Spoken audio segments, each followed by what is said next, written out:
Chapter 10. The Latter-day Iliad, reproduction of the great Hebraic drama, the meaning of the Mormon movement in the age. It was a gathering dispensation. A strange religion indeed, that meant something more than faith and prayers and creeds. An empire-founding religion, as we have said, this religion of a latter-day Israel. A religion, in fact, that meant all that the name of Latter-day Israel implies. The women who did their full half in founding Mormondom comprehended, as much as did their prototypes who came up out of Egypt, the significance of the name of Israel. Out of Egypt, the seed of promise, to become a peculiar people, a holy nation, with a distinctive God and a distinctive destiny. Out of modern Babylon, to repeat the same Hebraic drama in the latter age. A Mormon Iliad in every view, and the sisters understanding it fully. Indeed, perhaps they have best understood it. Their very experience quickened their comprehension. The cross and the crown of thorns quicken the conception of a crucifixion. The Mormon women have borne the cross and worn the crown of thorns for a full lifetime, not in their religion, but in their experience. Their strange destiny and the divine warfare incarnated in their lives gave them an experience matchless in its character and unparalleled in its sacrifices. The sisters understood their religion, and they counted the cost of their divine ambitions. What that cost has been to these more than Spartan women, we shall find in tragic stories of their lives, fast unfolding in the coming narrative of their gatherings and exterminations. For the first 20 years of their history, the tragedy of the latter-day Israel was woeful enough to make their guardian angels weep, and black enough in its scenes to satisfy the angriest demons. This part of the Mormon drama began in 1831 with the removal of the church from the state of New York to Kirtland, Ohio, and to Jackson and other counties in Missouri. And it culminated in the martyrdom of the prophet and his brother at Nauvoo, and the exodus to the Rocky Mountains. In all these scenes, the sisters have shown themselves matchless heroines. The following, from an early poem, written by the prophetess Eliza R. Snow, will finally illustrate the Hebraic character of the Mormon work and the heroic spirit in which these women entered into the divine action of their lives. My heart is fixed, I know in whom I trust. 'Twas not for wealth, 'twas not to gather heaps of perishable things, 'twas not to twine around my brow a transitory wreath, a garland decked with gems of mortal praise, that I forsook the home of childhood, that I left the lap of ease, the halo rife with friendship's richest, soft and mellow tones, affection's fond caresses, and the cup o'erflowing with the sweets of social life, with high refinements, golden pearls enriched. No.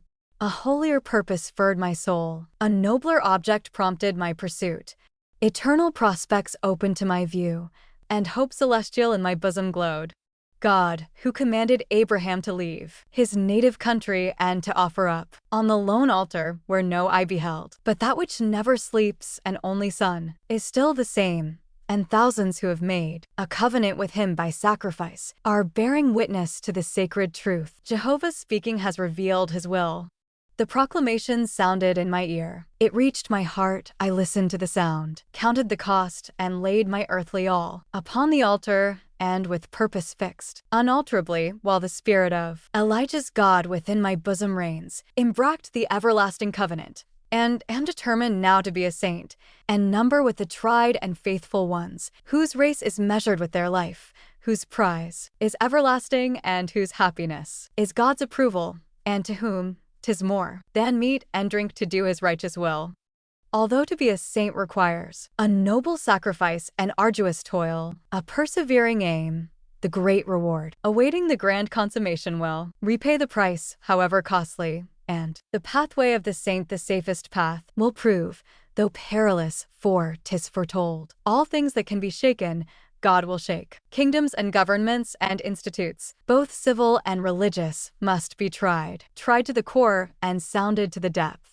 Then let me be a saint and be prepared for the approaching day which, like a snare, will soon surprise the hypocrite, expose the rottenness of human schemes, shake off oppressive fetters, break the gorgeous reins usurpers hold, and lay the pride of man, the pride of nations, low in dust. And there was in these gatherings of our latter-day Israel, like as in this poem, a tremendous meaning. It is of the Hebrew significance and genius rather than of the Christian, for Christ is now Messiah, King of Israel, and not the babe of Bethlehem. Mormondom is no Christian sect, but an Israelitish nationality, and even woman, the natural prophetess of the reign of peace, is prophesying of the shaking of kingdoms and governments and all human institutions. The Mormons from the beginning well digested the text to the great Hebrew drama, and none better than the sisters. Here it is. Now the Lord had said unto Abram, Get thee out of thy country, and from thy kindred, and from thy father's house, unto a land that I will shew thee. And I will make of thee a great nation, and I will bless thee, and make thy name great, and thou shalt be a blessing. And I will bless them that bless thee, and curse him that curseth thee, and in thee shall all families of the earth be blessed. And so, for now nearly 50 years, this Mormon Israel have been getting out of their native countries, and from their kindred, and from their father's house unto the gathering places that their God has shown them. But they have been driven from those gathering places from time to time. Yes, driven farther west. There was the land which God was showing them. At first it was too distant to be seen even by the eye of faith. Too many thousands of miles even for the Spartan heroism of the sisters. Too dark, a tragedy of expulsions and martyrdoms, and too many years of exoduses and probations. The wrath of the Gentiles drove them where their destiny led them, to the land which God was showing them.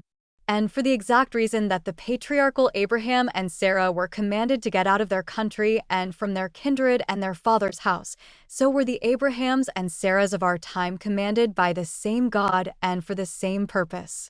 I will make of thee a great nation. And I will make my covenant between me and thee, and I will multiply thee exceedingly. And thou shalt be a father of many nations. And I will establish my covenant between me and thee and thy seed after thee in their generations, for an everlasting covenant, to be a God unto thee and thy seed after thee. To fulfill this in the lives of these spiritual sons and daughters of Abraham and Sarah, the gathering dispensation was brought in. These Mormons have gathered from the beginning that they might become the fathers and mothers of a nation, and that through them the promises made to the Abrahamic fathers and mothers might be greatly fulfilled. This is most literal and was well understood in the early rise of the Church, long before polygamy was known. Yet who cannot now see that in such a patriarchal covenant was the very overture of patriarchal marriage or polygamy? So in the early days quite a host of the daughters of New England, earnest and purest of women, many of them unmarried, and most of them in the bloom of womanhood, gathered to the virgin West to become the mothers of a nation, and to build temples to the name of a patriarchal God.